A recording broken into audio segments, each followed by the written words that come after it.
ever created by human hands. Golden walls glowing under candlelight, mirrors stretching endlessly, reflecting power in every direction. Silk gowns whispering across polished floors, jewels sparkling brighter than the sun. This is not just a palace.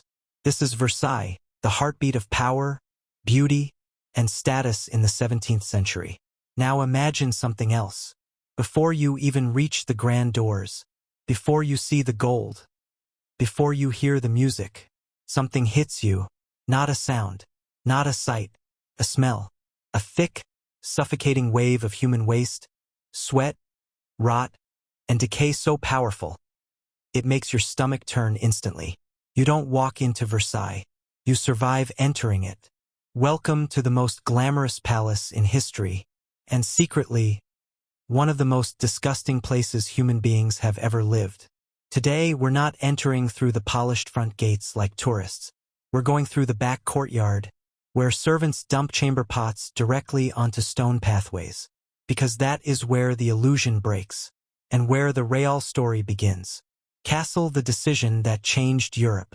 The year is 1682. King Louis XIV, the Sun King, makes a decision that will reshape not just France, but all of Europe. He moves the entire royal court to Versailles, and instantly, Versailles becomes more than a palace. It becomes a symbol, a statement, a stage where power is performed every single day. Every king across Europe watches closely. Every noble dreams of being invited. Because being at Versailles doesn't just mean you're important. It means you are at the center of the world. Everything happens here. Politics, alliances, power struggles, social games. If you are not here, you are already falling behind. Busts in silhouette, 10,000 people. One palace. But behind this glittering image lies a reality few people talk about. Versailles wasn't just home to royalty. It was crowded. Extremely crowded.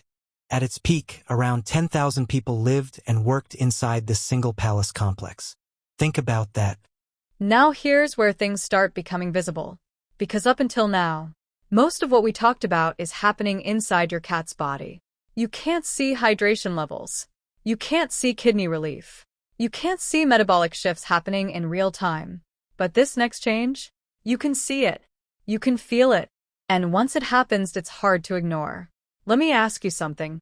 Have you ever touched your cat's fur and thought, why does it feel dry? Why does it look dull under light? Why is there so much shedding everywhere? Or maybe you've seen the opposite. That one cat with unbelievably soft, glossy fur. Almost like it's glowing. And you wonder, what's the difference? Is it grooming? Is it breed? Is it luck? Not really. In most cases, it's nutrition. Because your cat's coat is one of the most honest indicators of what's happening inside their body. When something is off internally, the coat shows it first. Not later. Not eventually. First.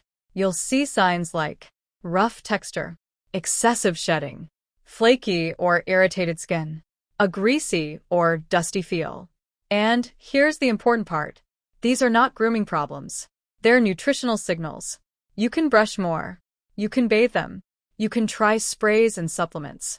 But if the body isn't getting what it needs, nothing external will fully fix it. Now think about what we said earlier. Cats are obligate carnivores. Their bodies are built to rely on animal-based protein and fats, not plant-heavy, highly processed inputs. And this is where wet food starts making a visible difference. Wet food naturally delivers high-quality animal protein, essential fatty acids, better nutrient availability, while dry food goes through intense processing, heat treatment, and storage, which can reduce the effectiveness of many nutrients before they even reach your cat. So when you switch to daily wet food, your cat's body stops struggling to prioritize survival and starts investing in maintenance and repair.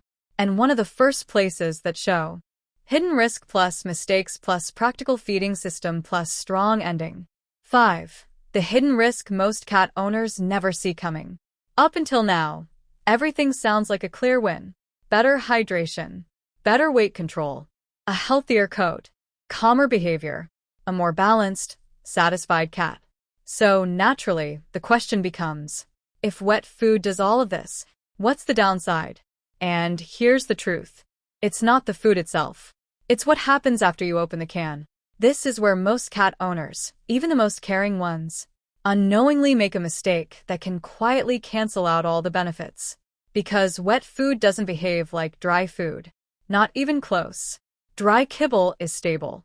It can sit in a bowl for hours, sometimes all day, and not change much. But wet food? The moment it's exposed to air and room temperature, everything starts to change. What actually happens when wet food sits out? The second wet food leaves the can and hits the bowl, it enters a completely different environment. It's warm, it's moist, it's nutrient-rich. And that combination? It creates the perfect conditions for bacterial growth. Now here's the part most people miss. This process is invisible. You won't see it happening. The food won't suddenly look spoiled.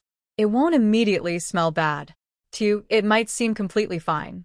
But on a microscopic level, bacteria are multiplying. And, depending on your home's temperature, this can happen surprisingly fast.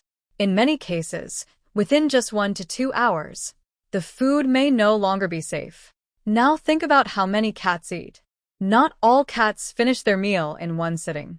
Some prefer to take a few bites, walk away, come back later. This is especially common in indoor cats, or cats that naturally like to graze.